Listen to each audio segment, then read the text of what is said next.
Back in 2013, a fresh-faced and rather youthful-looking presenter came to UCC to meet Jimmy Murphy to find out about what were then, to me at least, new and exciting technologies in offshore wind. I'm back here 6 years later to see how the technology has developed. Jimmy, good to see you again. It's been 6 years. You look exactly the same. As do you. It must be that fresh Cork air. When we met last, this building was just an idea on a piece of paper. That's right. And now it's fully built. Tell us the sort of technology you're testing here.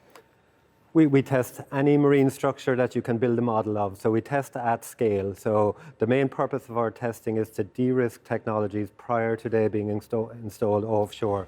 Primarily, we find, sort of we're testing floating wind platforms at the moment because that's the industry that's closest to commercialization, and there's different concepts wanting to get out into the ocean, and they need to come here before going out into the ocean. This wave tank, we call it the Deep Ocean Basin, and it's a major step forward for Ireland in terms of tank testing. We can generate waves in this tank of over 1 metre high. Wow. And so when you look at scales, then so if you take offshore platform in an Atlantic region, extreme wave heights are about 30 metres.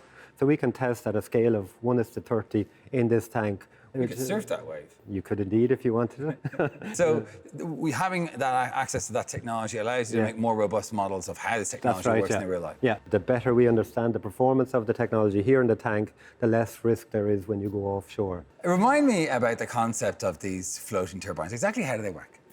Okay, so the concept of floating wind is based on the principle of keeping the turbine, which is sitting on top of the tower, as still as possible.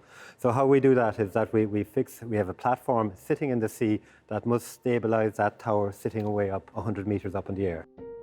Around the world, several types of floating wind platform technologies are in development.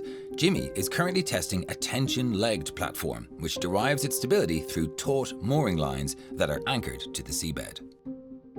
Okay, so this is a floating platform. We call it twinned wave because it combines wind energy and wave energy on the one platform. If we look down on the platform here, you'll see around each leg you have this sort of disc shape, and that's a wave energy device. And the idea of that device is to stabilize the platform. The advantage of this platform, and it's the evolution of the Hexwind that you saw the last time you were here, is that it's now self-stable and it's now a hybrid platform, sort of generating wind and wave energy simultaneously. Wow.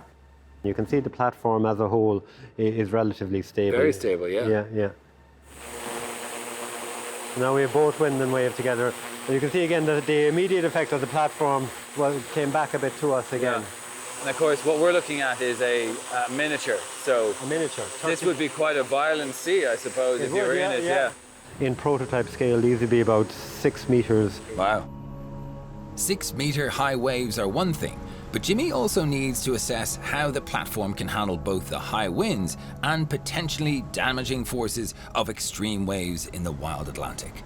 The forces can be separated into aerodynamic forces and hydrodynamic forces. So the aerodynamic force is related to the wind blowing above the surface. So you have the thrust load and the gyroscopic loading on the platform itself due to the turbine operating.